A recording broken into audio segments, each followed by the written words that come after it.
Congratulations, billionaires. Now that you own more than half of everything, including apparently powerful governments, have you considered immortality? There's even a movement led by this guy that's all about not dying. But let's translate that inspiring motto into something more actionable. Because as a billionaire who wants to live forever, you need to shift your perspective and minimize risk. That's right, risk or inheritance is what got you where you are today. But risk is no longer your friend if you want to live a long time. You're going to need to think really differently. That's why, as a permaculture urbanist launching my 7th decade next year, I've got you covered. In this episode, I'm going to cover 10 strange ways to minimize your risk of dying, plus a bonus and a cheat sheet. And spoiler alert, it's all about cities. Welcome to Edenicity, best practices for sustainably abundant cities. First up, of course, is safety. Now, I know you probably have an emergency bunker off in the country somewhere, if not a private island. I've lived country, and I'm here to tell you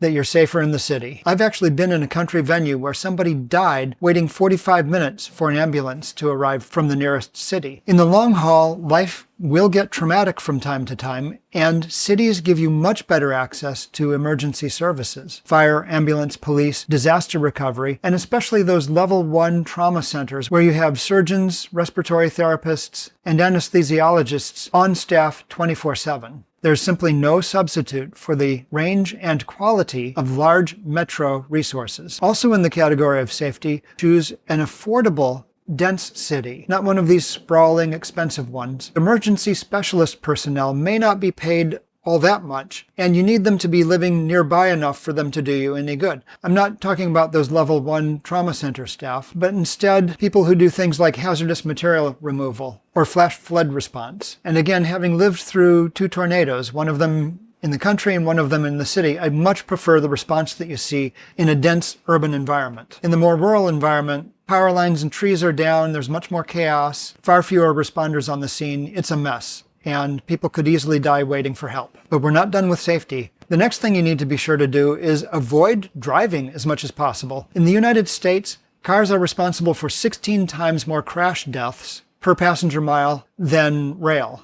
So with a life expectancy of only 79, you would expect in your peer group there to be 1 death in a car crash per 47 people. But if you're thinking long haul and you're hoping for a life expectancy closer to 200 years, then you're looking at 1 car death per 19 people, and it starts to get much closer to home. Now, even though rail is much safer in the US, there are still fatal crashes and derailments. But again, these are mostly due to encounters with cars at level crossings. Still, the risk is much lower, so you should look for situations where you have lots of rail transit available. But crossings don't have to be level. In Japan, the Shinkansen high-speed rail operates on separated crossings, and having just celebrated 60 years of service just last month, it has had 0 crash fatalities in all that time. So in a given year where the Shinkansen delivers 100 billion passenger kilometers, that rail system saves about 831 lives per year that would have been lost if they had driven cars. Now, you may think that rail is too pedestrian, but the Shinkansen and other trains do have first-class accommodations available. And in this episode, I told the story of a wealthy Hong Kong businessman preferring to take rail from the airport to his luxury apartment because the connectivity was so seamless from one mode of transit to another, and of course because it was much safer and much cheaper. Tip number 4 pertains to your health, but we're not leaving the topic of cars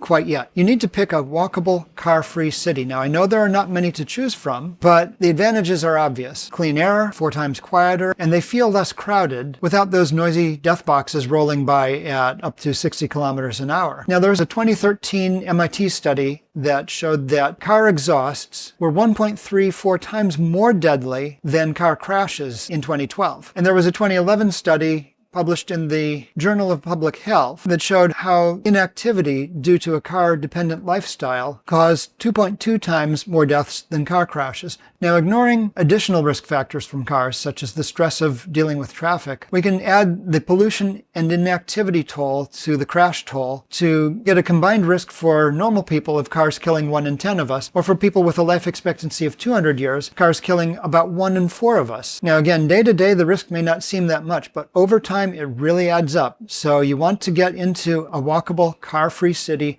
as soon as you can. Now, I know a walkable city where you're getting around by rail may sound pretty unsafe due to crime, and we'll get to that in tip number 7. All right, let's talk a little bit more about that city from a health standpoint. You'll want to live in a layered, edible landscape. The benefits of organic food will be obvious if you Google things like glyphosate, which is present in most conventional grains and beans these days, and is a broad-spectrum antibiotic that can harm your gut bacteria. And no matter what diet you follow, whether old-school Mediterranean, Atkins, or modern-day paleo or keto, the one common denominator for all diet systems is that you need to eat a lot of plants for health, especially the greens. And one thing that isn't emphasized is that the nutritional value of produce that's picked the same day you consume it is substantially higher. And let's face it, in the modern world, the supply chain for foods can be long, convoluted, and fraught with unknown risks. But living in a layered, edible landscape, you're bound to get to know your farmers and can easily see on a day-to-day basis the entire supply chain for the food you eat. This is a powerful way to reduce your risk, and it's integral to the design of Edenicity. Now, I don't think anybody believes that lifestyle alone can get you to 200 years of age. That's why it's so encouraging that there's been this recent research out of Harvard. Researchers were able to take mice and age them forward and backwards by rebooting epigenetically scrambled cells to their youthful, healthy state.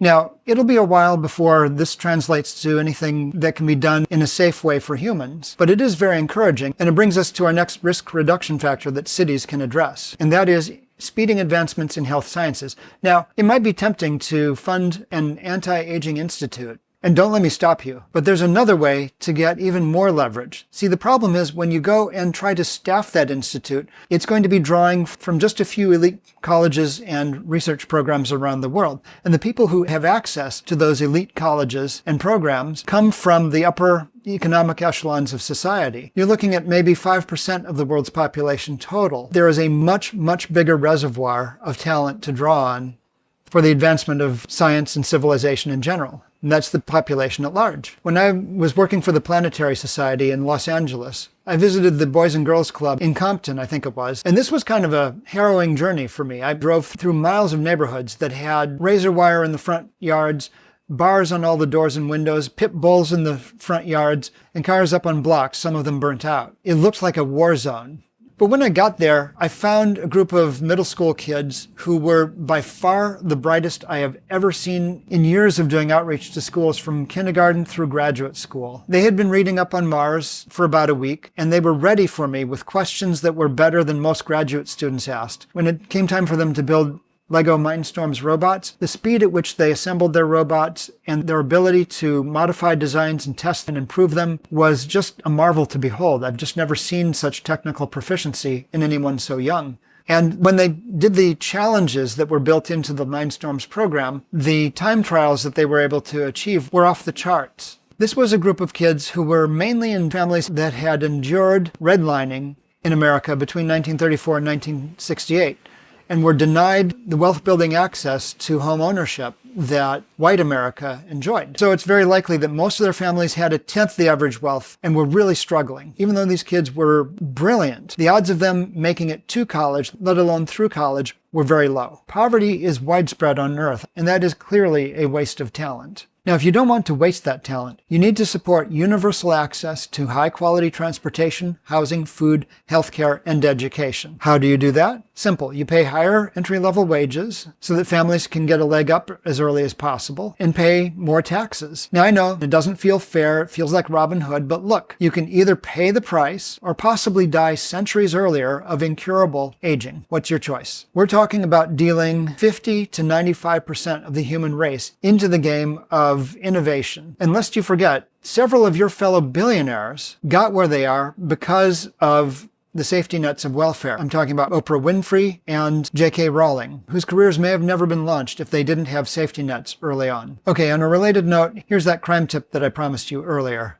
Again, the key is don't waste talent. Now, there's a permaculture saying that goes, waste equals resource. And I should explain that permaculture is an ecological home and farm design system with about 1 million certified practitioners worldwide. If it seems like there's a lot of homeless people, a lot of problem people of one sort or another in your society. It's because the systems of your society are treating those people as waste rather than as a resource. The cure for that is quality public amenities, quality housing, quality, preferably free education, and safety nets, including possibly a universal basic income, which people talk about as if it's a new idea, but it almost got through Congress in 1968 in the Nixon administration. In my book, Housing in Four Cities, there's a brief discussion from the planners in Vienna about how they put their resources into housing and public transit and were thereby able to save comparable amounts of money in other public services such as police and drug rehab.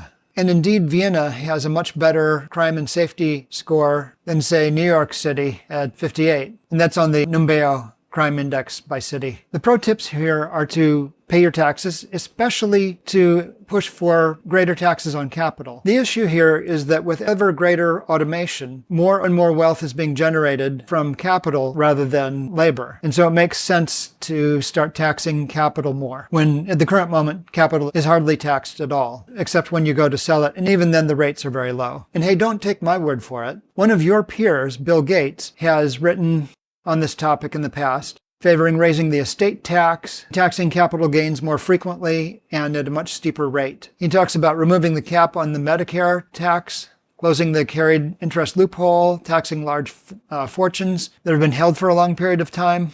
I think a modest asset tax would work, and I've modeled that in some of the Edenicity spreadsheets, which are available to the high-ticket patrons. And Bill Gates makes the really good point that in the 1970s, when he was starting Microsoft, the marginal tax rates were almost twice the top rate today, and it didn't hurt him. That's the thing that people don't understand about you billionaires, is that the time when you need the help is when you're new and struggling, not once you've made your fortune. I think it's telling that he says, I think the rich should pay more than they currently do, and that includes Melinda and me. The second pro tip is to stretch your tax dollars by making cities more affordable through basic good urbanism. Affordable housing, through policies like we see in Tokyo, mobility, convenience, and the much lower crime rates that come along with those things. All right, let's look at crime on a much larger scale, and that is the scale of war and peace. My hint here could not be clearer and more stark. You need to uphold the law and democracy. Yeah, I know a lot of your peers are trying to bend the rules, trying to buy themselves government officials or entire governments. And there's a lot of discussion going on online about whether people are just too stupid for democracy and end up behaving like a crazed mob. And some say perhaps we should consider monarchy again, where a benign ruler would be thinking in the long term to protect their legacy. But look, it's not like that on the ground. This is a choice not between the mob and monarchies. It's between rule of law and warlords. In a world where everybody wants to be a monarch, you're going to have lethal competition to occupy that role. And if we don't have a strong civil service with highly qualified long-term experts in their fields, from medicine to law to industrial policy and international trade, these policies, decisions, and strategies that can take decades to craft and refine fall back to the whims of an overburdened competitor for that role of monarch. In other words, the choice is not between mobs and monarchs. It's a choice between rule of law and largely incompetent warlords. So do what you can in any way that you can to promote the rule of law, democracy, and fair participation. What's wrong with warlords? Well, there can be a lot of collateral damage in the competition. And as we saw in Putin's Russia, the billionaire class, the oligarchs, have suffered purges. That's not really good for your longevity. But peace does not come from policy alone. It also comes from the landscape. Here's how. Layered, edible landscapes restore soil quality over the short and long run. They buffer floods and droughts, recharge groundwater, and increase food security. This means less hunger and less strife in the world, and makes people far less vulnerable to the human threat of demagogues and resource wars, as well as the natural threat of famines. In addition to that, car-free, transit-oriented multifamily development is much more affordable for everyone and brings people closer to opportunities. Again, leaving them less vulnerable to direct harm and manipulation, so there's less hunger and strife to drive conflict in the world.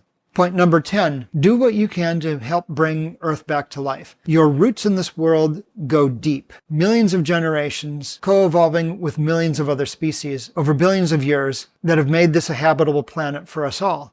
The tragedy is that this world is now half as alive as it was just a few centuries ago. A 2018 inventory of global living biomass found that human activity had reduced it by half. You depend on the living world for climate moderation, disposal of toxins, generation of food and oxygen, and you will thrive better in a fully living world. And here again, cities can do a lot to help revive it. Growing food in cities, which can be done in layered gardens that produce up to 10 times the yield of broad industrial agriculture, can unburden large landscapes currently damaged by agriculture so they can come back to life. This will make the world twice as resilient to disasters and, of course, sequester carbon, which will help with climate. On the urbanist side, multifamily, transit-oriented development cuts energy use by about 3/4, which is just enough to supply most cities with renewables on site. This makes it much easier for cities to become carbon neutral, and if they're careful with the use of construction materials, may even allow cities to become carbon negative and sequester carbon in their very structure. All right, since you're still here, here's your bonus. This is the most powerful one. Long live everyone.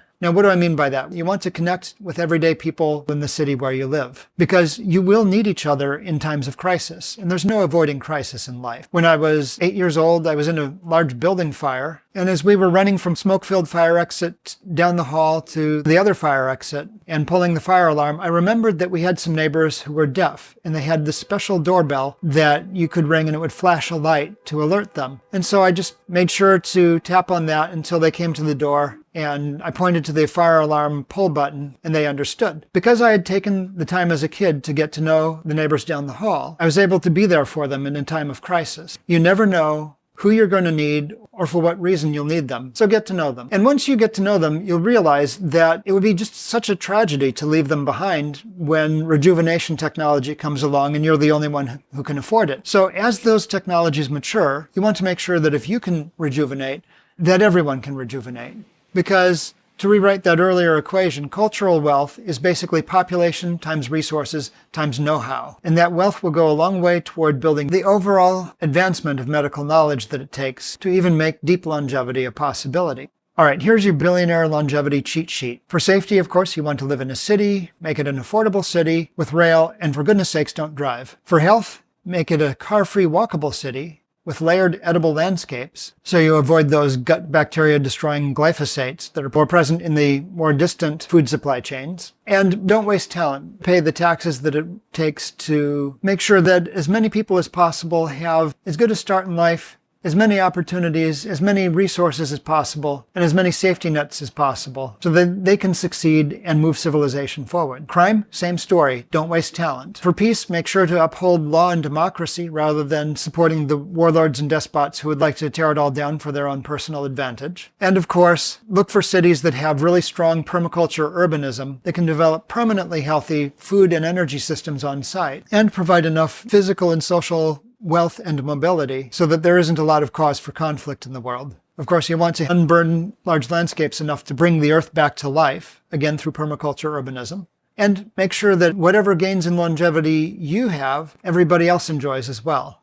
Now, you may be thinking at this point, well, yeah, but if we have universal longevity, won't we have another population explosion? Well, I will discuss that in a future episode and post it here when the link becomes available. But in the meantime, check out this video, which will tell you a bit more about Edenicity. And be sure to get a copy of the Edenicity reference design available in the description below. And a big thanks, as always, to the amazing patrons for continuing to support this work.